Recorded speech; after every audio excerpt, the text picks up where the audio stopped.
Super clay দিয়ে রজনীগন্ধা ফুল বানানো দেখেনি এমন মানুষ খুব কমই আছে। আমিও বানিয়ে ফেললাম ঘরে বসে খুব সহজে। এই সুপার ক্লে দিয়ে বানানোর জন্য সবার ফার্স্টে আমার সবুজ কালারের ক্লে লাগবে এবং সবুজ কালারের ক্লের মধ্যে অয়েল ঢুকিয়ে নিতে হবে, যেটা রেকর্ড করতে আমি ভুলে গিয়েছিলাম। এরপর আমি সবুজ এবং সাদা কালারের ক্লে দিয়ে কড়ি বানিয়ে নিচ্ছি লম্বা লম্বা করে, এবং এটা গোল গোল করে দেন একটু মাঝখান সামনে দিক লম্বা করে নিতে হবে। এরপর এরপর আমি সবগুলো বানিয়ে নিচ্ছি সুন্দর করে। এরপর আমরা এই যে লম্বা করে রাখা যে স্টিকটা, সেটার উপর আমরা সবুজ কালারের ক্লে এবং সাদা কালারের ক্লে লাগিয়ে নেব। এরপর আমি ফুল বানিয়ে নেব। আজকে আমি মোট 2 রকমভাবে ফুল বানানো দেখাবো আপনাদের সাথে। সবার ফার্স্টেরটা খুবই সহজ এবং এটা যে কেউ করতে পারবে, দুইটাই, কিন্তু এটা বেশি সহজ। তো প্রথমে লম্বা করে নিতে হবে, দেন একটার সঙ্গে অ্যাটাচ করে দিতে হবে এবং ক্লের সঙ্গে থাকা যেই স্টিকগুলো বা টুলস, সেইগুলো দিয়ে চেপে চেপে দিতে হবে। এরপর হয়ে যাবে খুবই সুন্দর ক্লে, এবং এটা ওই সাইডের সাথে এই সাইড লাগিয়ে দিলে হয়ে যাবে।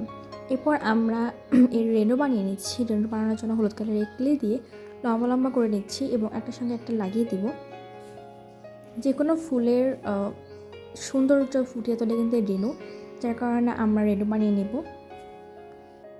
ভুল করে শর্টসের মতো করে ভিডিও করে ফেলেছিলাম, যার কারণে আমার ভিডিওটা এমন হয়েছে। এই সবটুকু তোমরা ম্যানেজ করে নাও। আমার গলাটা একদম বসে গিয়েছে এবং আমার গলাটা এত পরিমাণে ভারী ভারী লাগছে, তোমরা এটা ম্যানেজ করে নিও কোনো মতে আজকের জন্য। এরপর আমরা এই রেনুটা ফুলের মাঝে লাগিয়ে দিব। এই যে কোনো একটা চিকন বা সরু কিছু দিয়ে লাগাতে হবে, তাহলে এটার কেন্দ্রে যে পৌঁছাবে এবং আরও সুন্দর লাগবে কেন্দ্রে যে লাগলে।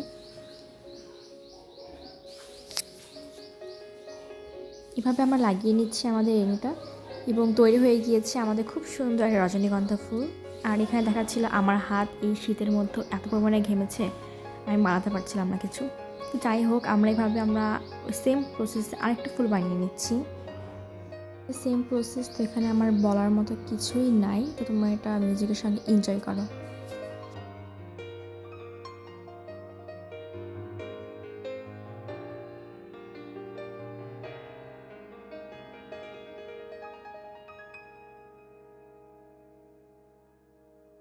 আমরা যে দ্বিতীয় স্টেপ, সেটা হচ্ছে সাদা কালারের ক্লে গোল করে নিয়ে এটা লম্বা করে নিতে হবে এবং কাইচি দিয়ে 5টা বা 6টা পাপড়ি কেটে নিতে হবে। এবং আমরা প্রথমের দিকে 5টা পাপড়ি বানাবো এবং লাস্টের দিকের ফুলগুলো একটু বড়ো হবে, যার কারণে একটু 6টা পাপড়ি বানাবো। এইভাবে আমরা বানিয়ে নিয়েছি আমাদের এটা খুবই সুন্দর হয় এবং খুবই ইজিভাবে করা হয়, এবং এটা দেখতে অনেক বেশি সুন্দর লাগে। এটাও আমি সেমভাবে মাঝে লাগিয়ে দিচ্ছি। তৈরি হয়ে গেছে আমাদের অনেকগুলা ফুল, যেগুলো আমি বানিয়ে রেখেছি আগেই। এরপর আমরা একে একে এই স্টিকটার সাথে সবগুলো ফুল অ্যাটাচ করে নেব। এটা লাগাতে আমরা কোনো ধরনের গ্লু ইউজ করবো না, ক্লে দিয়েই লাগিয়ে দিচ্ছি, সবুজ কালারের ক্লে দিয়ে। অনেক বেশি সুন্দর লাগছে এবং তৈরি হয়ে গিয়েছে আমাদের রজনীগন্ধা ফুল।